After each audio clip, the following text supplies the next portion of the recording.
Welcome to a new episode of Hacks and Hobbies with your host, Junaid Ahmed. In this episode, I want to talk about beekeeping. Spring is around the corner. I think I talked a little bit about, well, spring is not around the corner, but we do have a lot of rainy days, and just sad to report that Saskatraz did not make it through the winter. I had my doubts, and I had my doubts that they were not going to make it. But then I checked on them a couple weeks ago, and they were just fine. Or maybe it was more than a week ago, but they were doing fine. And I checked on them last weekend, and to my sadness and gloom, they did not make it.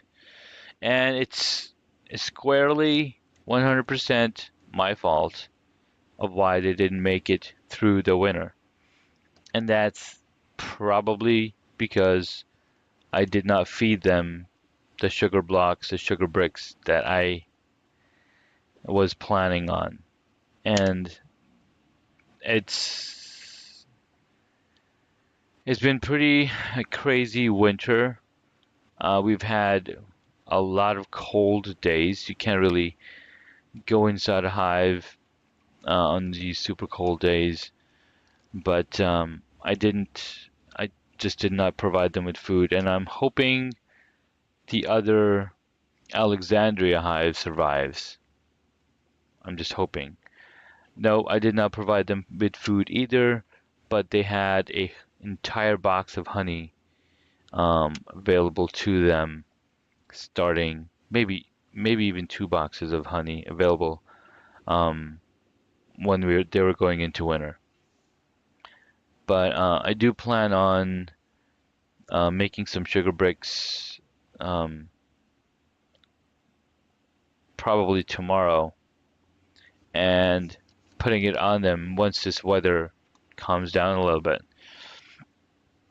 So, kind of sad update on the bees, on the bee front. So, hopefully I'll have enough bees from Alexandria in spring that I can split them.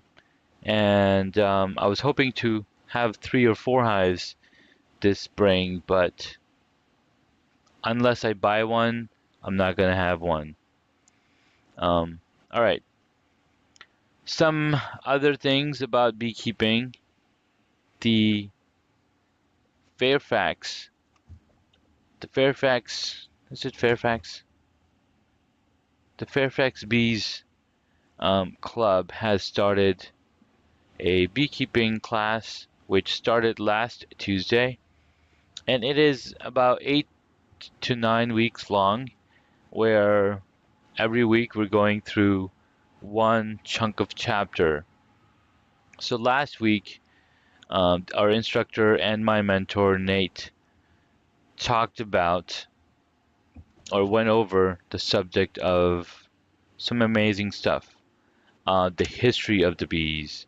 And if you go back and listen to some of the previous episodes, I talked about the bees and I talked about the history and how they've been around, or beekeeping has been around for at least 20,000 years. Well, not beekeeping specifically, bee robbers mostly, because humans would go into beehives and they would just take all the honey. They're not keeping, or they're just depending on the bees to create the honey, come back and do it all over again, and not really caring for the bees. It was not till a lot later that beekeeping became a habit.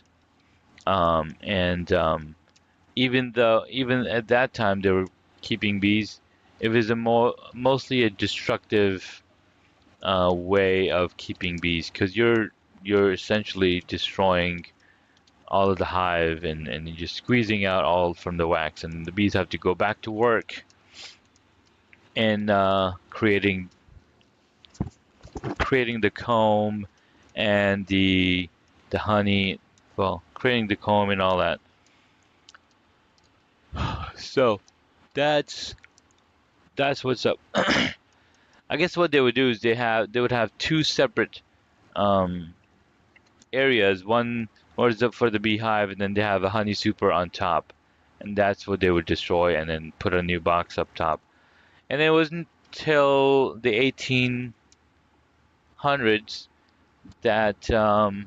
Langstroth came up with the idea of removable frames. Now, all other types of beekeeping is illegal in the United States. The only one that is legal to have out here is either you have a top bar hive or a removable frames type hive, because as soon as you have a beehive on your property, you give the right to the state inspector to come visit the beehive and inspect them for mites, because mites is one of the biggest problems for beekeeping. So now that the class has restarted, and I recruited, not really recruited, but I promoted the beekeeping, and I'm proud to say that I was able to bring in 4 new beekeepers that are learning to keep bees. And they started last week with their classes, and it was really cool to be mentioned for 3 different times that I was the reason that they were here in the beekeeping class. So I'm proud of that. It's like, all right, I did some marketing. I did enough marketing and talking about beekeeping that I convinced and influenced. I'm a beekeeper influencer. Haha, the beefluencer. I don't know. Whatever. So that's a little fun little thing about beekeeping. Okay. Okay. Next stop is more beekeeping. More beekeeping talk. So my good buddy den leader for our Cub Scouts group, okay, so 3 of the people that I recruited or that I influenced into becoming beekeepers, they are also den leaders, and are in the same Cub Scout pack.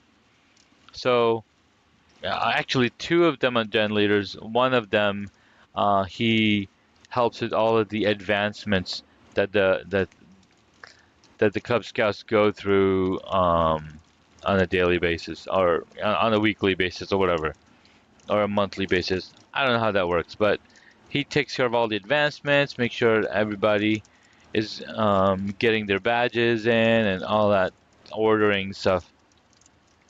All right, so that's awesome. Hello, Hacks and Hobbies listeners. Are you looking to share your opinions, give me feedback, or tell me what you're thinking? Send me a voice message. Voice messages are an easy way for you to send me audio that might end up in future episodes of Hacks and Hobbies.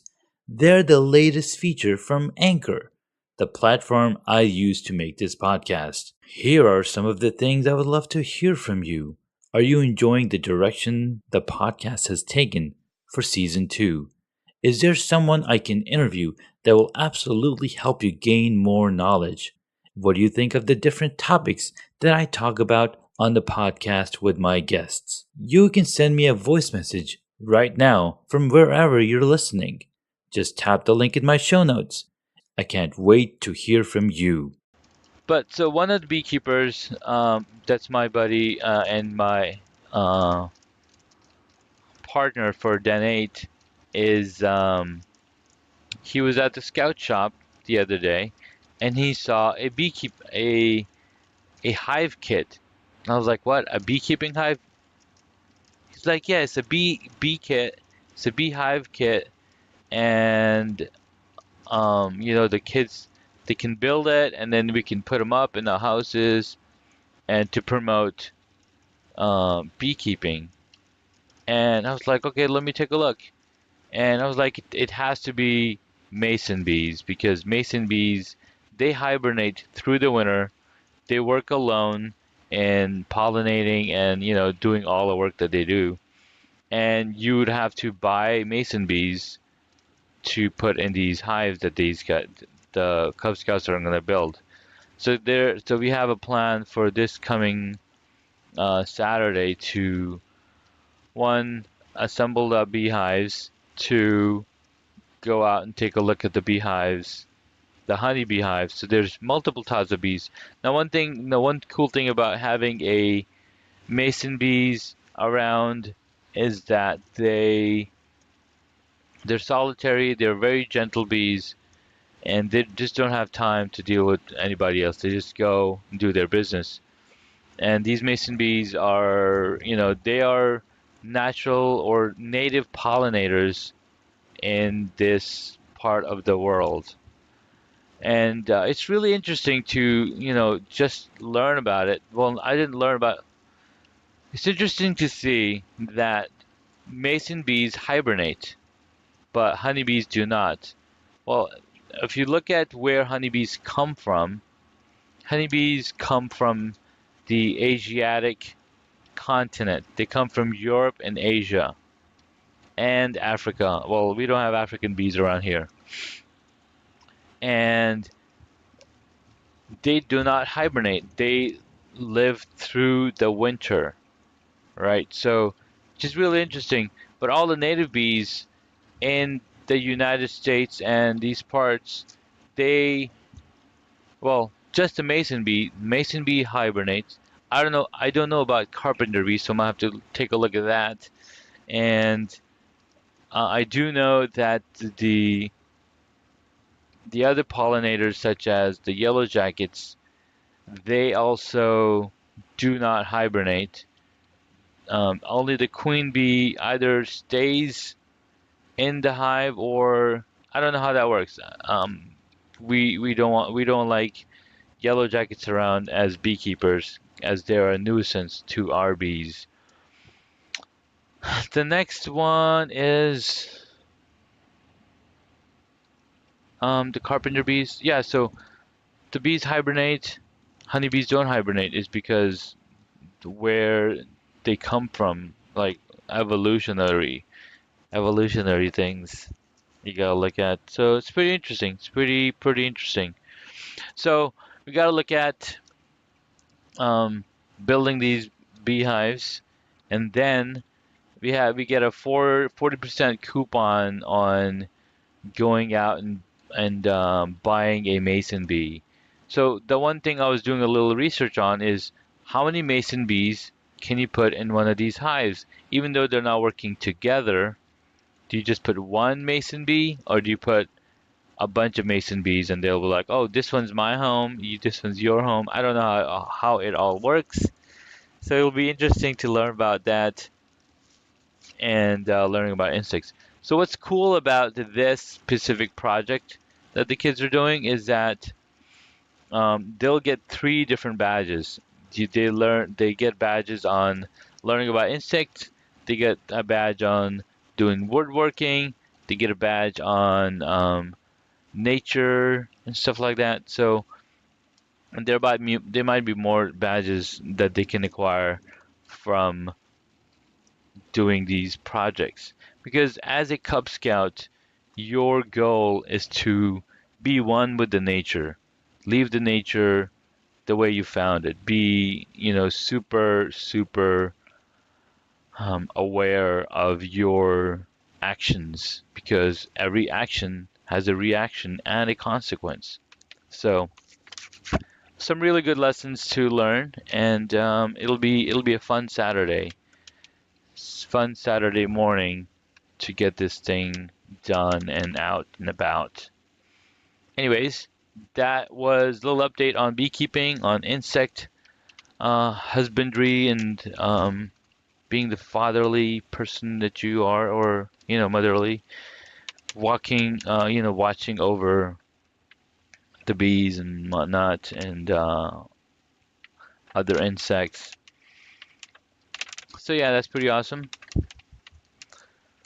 There's another class today, later today in the evening, and we'll be looking at hive equipment.